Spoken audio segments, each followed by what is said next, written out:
What crazy ass story do you need to tell?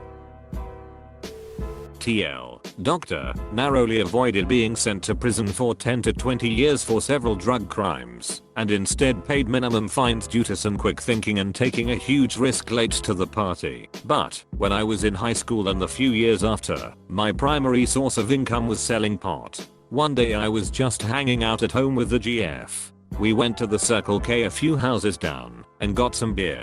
The clerk, who I knew pretty well at this point, asked if he knew where I could get a dub sack. I said sure, and that I'd be back soon. I go home and forget about it. An hour or two later I'm like, oh shit, remember, weigh it out and go back. He had already given me the money, very important detail for later, so I waited until he had no customers. He came out and we went around the icebox, just smoking and chatting. I handed him the bag. Now, there was no one around. Empty lot except for this beat up Volvo facing the record store next door. If I had been paying better attention, I may have noticed this Volvo had completely tinted windows, which seemed odd to do on a beat up Volvo. Two men get out of the car and approach us. One tall skinny guy wearing 100% denim and another guy who looks like Dog the Bounty Hunter in a beige sweater. They approach us and ask how we are doing. Me and Clark look at each other like, you know these guys? Then all of a sudden, the flash badges and yell PD. You're under arrest, and cuff us, separate us, and search us. Beige dog goes through my texts, finds a couple dubious ones, a few crumpled up 20s, starts trying to get me to admit to doing a lot of business today blah blah. Then they surprise me by walking me and my GF back to my porch, saying they've seen me come and go quite a bit and just want to make sure you don't have a pound of heroin in there, and they'll just charge me with a misdemeanor. Otherwise, it will be jail and a felony. So here we are, on my front porch, me saying there's no way I will let them in my house and to call my lawyer over and over. At one point, my roommate walks out, says hi, gets in his car and leaves. At this point, Dog explains that if I don't let him search the house, he's going to park a few squad cars on the lawn, extract everyone from the house, and wait on a warrant, and they will charge everyone in the house with every little thing they find in any room. I now know this is not legal. Then, I was just scared. My roommate that had just left was a total nerd with a great job. Straight edge. Rarely drank and never smoked or anything at all. I was terrified of him losing his job. Unfortunately for me, I had just had an opportunity to get a quart of mushrooms at a steal of a deal. My area was super dried up on mushrooms at the time, so I asked around and basically had all my deals set before I got it. This timing was perfect, because just 30 feet away on the coffee table of my bedroom was 1/4 of a pound of mushrooms, neatly weighted out into ounces and 1/8. Top that with all the pot in there. It wasn't looking pretty, so I proposed that I'll let one of them in to search just my bedroom and be done with it. I knew once I let them in they could do whatever, but I was out of options. Beige dog agrees. Canadian Tux stays with my GF, who looks terrified like WTF are you doing at me, and Dog the Sweater Hunter enters with me. I lead him upstairs and walk right past my door, which thank God was closed, and into the straight edge guy's room. Dog completely turns it over, takes out drawers, turns the mattress over, the whole shebang. As he does this, I quietly turn off the computer monitor with a background of my roommate and his GF glaring on it. Guy finds nothing, sticks with his agreement and walks me and my shit-eating grin back downstairs. My GF, probably assuming I'm going to prison for many years, is looking like she's about to die, but I'm just grinning. Guy still fucking charged me with a felony. Then they leave. Long story short, paid a lot for a great atty who was friends with the prosecutor. Since no money was seen to be exchanged, the charge was knocked down to deliverance of marijuana. The prosecutor recommended the minimum sentence. I paid in $121.00 fine, did 80 hours of community center at a local music venue, saw a ton of shows for free, and retired from selling. God, I hope someone reads this. When my mom was pregnant with me, she and my father divorced, and he gave up all parental rights. I've never met him or spoken to him. I've only seen a few pictures. About 2 years ago, I worked at a healthcare facility where I would float to different offices around the county based on who needed the help. This one particular morning I was checking the doctor's schedule and saw my father's name. He was scheduled to be in the office next door to where I was working, and I thought it was pretty crazy, but I most likely wouldn't even see him. The time of his appointment came, and he walked into my office straight up to me and says he had a doctor's appointment with Dr. X. My heart was racing cause I knew it was him as soon as he walked through the door. I told him Dr. X was the office next door and he left. A little while later I walked over to the other office to deliver some faxes, and on my way out he trailed behind me and I held the door for him. He said thank you. And that was my one and only interaction with my father in my 30 years of living. Edit. You all have really made my day with all this karma and silver. Thanks kind redditors. 3 to 4 years ago. I was living in this bigger European city, 2 mil people, for some years now.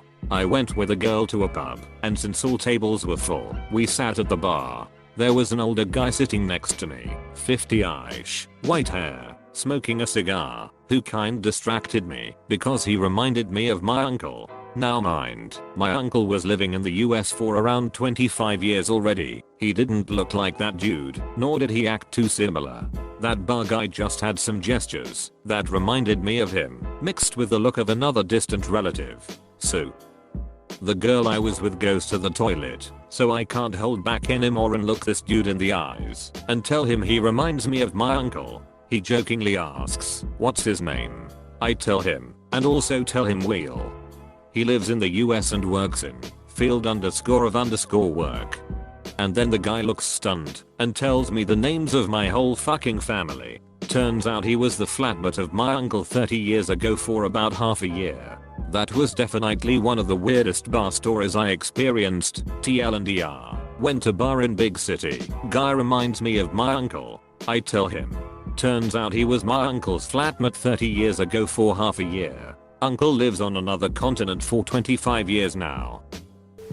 So me and my brother are fraternal twins. My stepmom passed away due to breast cancer when we were around 15 years old. She was like a second mother to us and had been around since we were very young, 5 years old. Now fast forward to our junior year of college. I attended a school in upstate New York while he attended a university in the state of Florida. One night I woke up in sweat with tears coming down my eyes. I had the most vivid dream. I was in a house and my stepmother was there. I knew she had passed in this dream, which was a first for me. She hugged me, told me how handsome I had become, and that she loved me. I woke up drenched in sweat thinking WTF was that. I didn't say anything to anybody and went to class. As I'm walking back to my apartment after class, I get a call from my brother. His first words were, I know this is going to sound weird, but I had the most vivid dream about Maggie last night. The hairs on the back of my neck stood up as he went on to describe the same dream I had just experienced the night prior. We've never had a twin moment like this, and I don't really know what to make of it, but it's always been a story that I wanted to tell. Was served lunch sometime during a flight. While eating, noticed that the woman next to me is slowing down in her movements, slower cutting, slower chewing, etc. Suddenly she stops completely in her movements, fork and knife in hands, half cut food on her plate, face bowed forward above her plate and nothing else. Touched her on the shoulder, pushed a little bit, asked her if everything was okay, no reaction. Couldn't really tell if she was still alive. Was it the air conditioning or her breath? No idea. Didn't want to panic and frighten everyone else. You know. Dead person. Made eye contact with a stewardess, point towards next to me. Couple minutes later, 5 stewardesses including co-pilot form a barrier around our seats, and like in a movie tried to get a reaction accident on me. Woman wakes up, looks up and says just this one sentence, I took really strong sleeping pills, and goes back to sleep in the same Tyrannosaurus posture. As if this has happened before, and she had anticipated this conversation, as if she knew that her mind would only be awakened long enough for one sentence. So for the entire remaining 6 to 7 hour flight, there is this lady next to me, mimicking a Tyrannosaurus, her hands still grabbing the now removed fork and knife, drooling on the table. and everyone passing by giving me this questioning look. Best flight ever. This is one long ass story, but the coincidence is astounding. I'm from a tiny province in the Philippines who decided to work in Manila right after college way back 2007. I got into a call center and met a lot of friends. Stayed in the company for about 2 years. Graveyard shift wasn't for me. Fast forward to 2013. My widowed mom in the province met through a mutual friend, a French guy, and they both got interested with each other. They eventually got engaged in 2014 and married soon after, 90df France, so they could move back to France. As they were planning their trip, I posted on social media about possible Filipino connections in France to help my mom transition well. A former colleague of mine in that call center in Manila many years back sent me a message. Told me that she has this Filipina friend, let's call her Alina, who has been living in France for 20 plus years now, and that she may be able to help my mom. So, I told my mom to add Rowena on Facebook and connect with her. They did, and they got into talking. One day my mom was Skyping with her. They were talking about their husbands when my mom pulled out and showed to her a vintage photo of her husband when he was in university. An old photo of him sitting on a couch with his then best friend whom he has not seen since graduating. Career opportunities abroad and no cell phones during that time led to them growing apart. As soon as Rowena saw the photo, she gasped. "That's my husband beside your husband," she said. She then hurriedly went to her office and took out the exact same photo which her husband has kept through the years as well.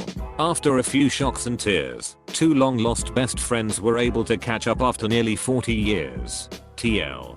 By amazing coincidence, two best friends found each other through their wives. For context, I'm a 19-year-old Scottish guy who was interrailing around Europe for a month. We were in Budapest for a few days hitting up the clubs and sparties, really enjoying ourselves. Eventually it comes time to leave, and we decide to get an early morning train to Split, around 5 AM. Anyways, we have 2 taxis booked to the train station and we stumble out still kind of half asleep and start loading our stuff into the taxis. As we are loading we see 3 young guys sprinting full speed ahead up the road shouting "fucking run." We laughed, thought they were just having drunk fun. No, they were not. As we get in the taxis, this guy covered head to toe in tattoos and others' blood comes to my door and asks to shake my hand. Not wanting to offend this crazy looking fucker, I shake his bloodied hand and he wishes me well. Phew, got off lightly. Guy tries to do the same with our big fuck off Bulgarian taxi driver. He refuses. Bulgarian taxi driver gets in taxi and starts to back out. Crazy fuck is not happy with this and starts to go to town on this guy's taxi with elbows, fists, knees, etc. We start to drive away thinking there's no chance he's gonna be bothered to follow a taxi going 20 miles per hour. Right? Now this fuck is fucking Superman. Sprints faster than humanly possible after our taxi with this mad look in his eye. Taxi driver goes to turn a corner, thinking we'd got away from him, but as we turn there's a bin lorry blocking the entire road. Crazy fuck rounds this corner like an atom out the fucking Hadron Collider. At this point I'm shouting half asleep Scottish at our taxi driver lock a fucking doors, which he thankfully does. Crazy fuck starts battering the windows in with fists, blood smeared everywhere, knuckles burst, rips off the wing mirrors, starts smashing the windows in with them. At this point our friends in the taxi behind us are buckled in laughter as we sit in pure terror as the fucking Grim Reaper looms ready to take our souls. Both taxi drivers get out to get him to fuck off, spits in both their faces and throws the wing mirror at them, then books it out of there. Maddest thing about it is as he was leaving he very nicely apologizes to one of the locals watching this in awe. TLDR. Don't refuse handshakes from men covered in blood, it's rude. This is a long story from the early 1980s that has Kentucky justice in it. My family lived just outside of Cincinnati on the Kentucky side of the Ohio River. My father's older brother lived here as well, and was a father to 4 daughters. One of his daughters at the age of 18 or so was dating a guy who was a little older than her, who convinced her to move down south with him. My uncle approved, and his daughter headed south with her boyfriend into a Kentucky holler that his extended family lived in. Time passed and my uncle hadn't heard from his daughter in a while, and he started to grow concerned. My cousin called my uncle in distress from a payphone at a grocery store, saying she was being mistreated by her boyfriend's family and being held hostage and worked like a slave. Before my uncle could learn more, the phone was cut off. At this point in the story, it's important to know my uncle was an avid hunter and gun collector. He explained to his wife and other daughters the situation. He packed up his Oldsmobile Delta 88 with his favorite guns and headed down to the holler his daughter's boyfriend was from. He was going down in hillbilly country, where there were no street names, just dirt roads and family farms. By the time he finally found their farmhouse, it was night. The boyfriend's family was on the porch shooting shotguns off into the air, fully expecting to scare my uncle away. My uncle stopped his car 50 yards from the house and popped the trunk. He methodically lined up his rifles on the hood of the car facing the house, tooling up like Arnold in Commando on the beach. My uncle was an extremely large man, who was well known for having an explosive temper. Completely unfazed, he shouted up to the hillbillies, "If my daughter doesn't come down in 5 minutes, I'm going to come up there and kill every man, woman, and child I see." The boyfriend and his brothers ran back inside the house, and not even 1 minute later my cousin came running out of the house with her single suitcase. Same uncle another time was driving on a bridge that spanned some small river. The bridge was old and only had enough room for one car to traverse at a time. He came to a standoff with 3 hillbillies in a pickup truck who were honking and yelling at him to back up. My uncle, ever stubborn, refused and instead got out of his car figuring he'd show them how big he was and they'd change their tune. One of the hillbillies shouted to my uncle, "You don't scare us, there are 3 of us." And my uncle, like a psychopath, shouted back, "Do all 3 of you know how to swim?" To which they relented and backed up their truck to let my uncle pass.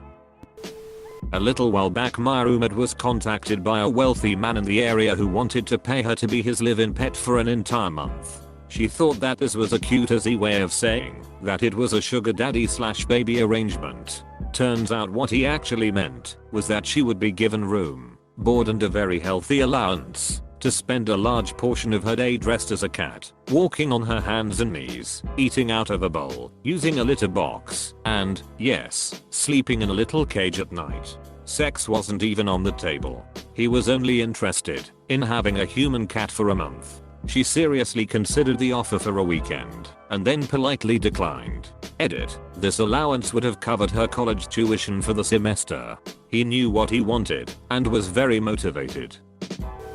I used to go to a Korean middle school, so physical punishment for any bad behavior was expected. One day a few kids were talking in class, so our ass of math teacher decided that we somehow all deserved to get punished.